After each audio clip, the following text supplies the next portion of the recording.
Let's look at this result. A pair of events A and B cannot be simultaneously mutually exclusive and independent.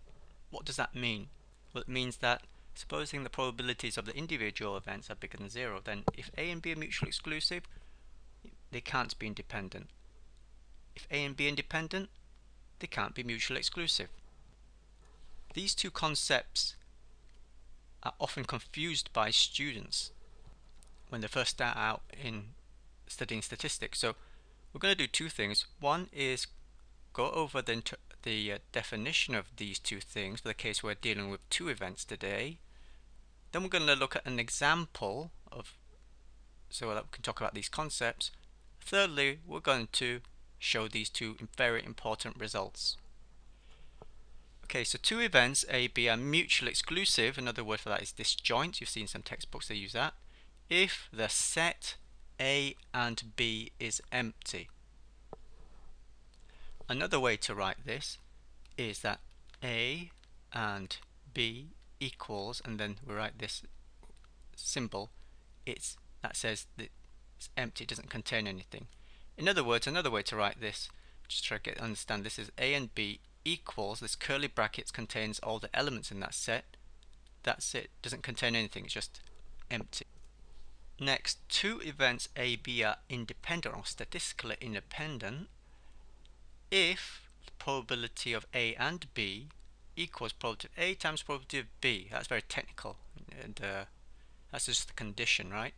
Some of you might kind of understand it this way. It's because it's equivalent to saying that A given B is equal to probability of A.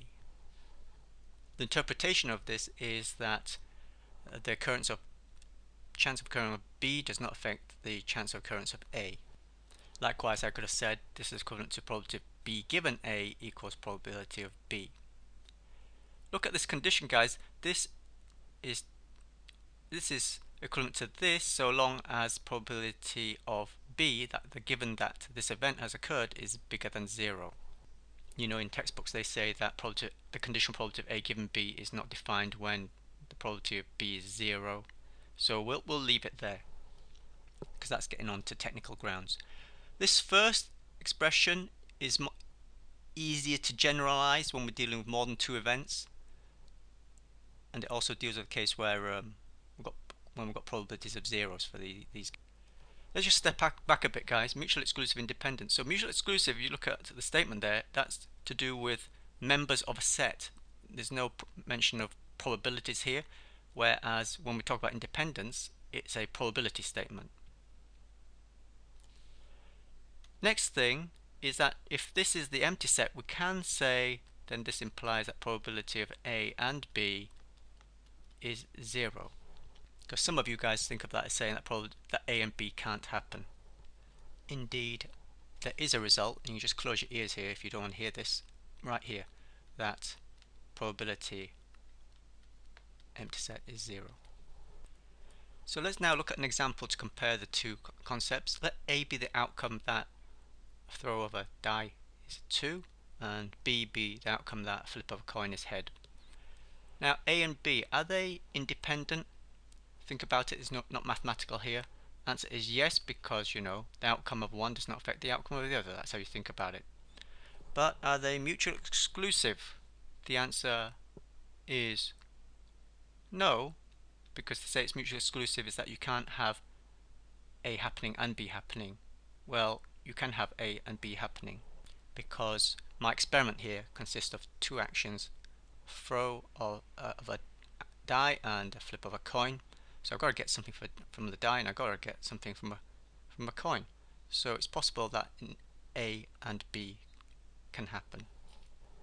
Now let's consider another experiment. We're going to roll a die once, and let C be the outcome that is 2 and D be the outcome that is 3. Now, are these guys first of all mutually exclusive? The answer is yes, because you're rolling this die and these can only have one outcome. It can't be both 2 and 3, right? So in other words, C and D is empty. Now, are they independent? The answer is no. Why? Because The chance of one occurring obviously affects the chance of the other occurring. If the outcome is 2, it can't be 3, and likewise the other way around. Finally, let's prove these things. So this is of the form, we've got to check the conditions. We've got to check the conditions for mutual exclusivity and independence. So first, let's say A and B are mutually exclusive. They cannot be then independent. And that's given that probability of A, B are both bigger than 0. Right, so we have to check the condition for independence, supposing that A and B are mutually exclusive, i.e. we've got to check, is this true, yes or no, given that A and B are mutually exclusive. Well, if A and B are mutually exclusive, we know A and B are mutually exclusive. We know that the left-hand side, being probability of A and B, we'll call it joint probability, is equal to 0. On the other hand, on the right-hand side, probability of A, probability of B, they're both bigger than 0, we're told in the question. But probability of A times probability of B, you're told in the question, are both bigger than 0. So obviously, so therefore, left and right hand side are not the same. So we've just shown that this condition of independence does not hold. Therefore, we've done it. So therefore, A and B are mutually exclusive. It implies that they are not independent. Now on to B, and it's going to be similar. You're going to see the layout is very similar, but it's the argument. So independence implies mutual exclusivity. So we're going to check the condition for mutual exclusivity, which is for two events that probability A and B is equal to 0. So is that true, yes or no, given A and B are independent? Well, if A and B are independent, we know that probability of A and B is equal to probability of A times probability of B. But probability of A and probability of B are both bigger than 0, so this is bigger than 0, which is not equal to 0. So therefore, probability of A and B is not equal to 0. And therefore, A and B are not mutually exclusive. Just look at the way I've laid out here and laid out over here. It's just the same element, just rearranged, right? Because it's just the argument. That's what I'm kind of telling you. So in the purple bit, that's what you got to read. Oops, I mean this purple bit. I wish I did this in a different color. These two lines. All right, but this statement here and this statement here is the argument and the way to lay out the work. Okay, that's it. I hope you guys don't confuse these two in future.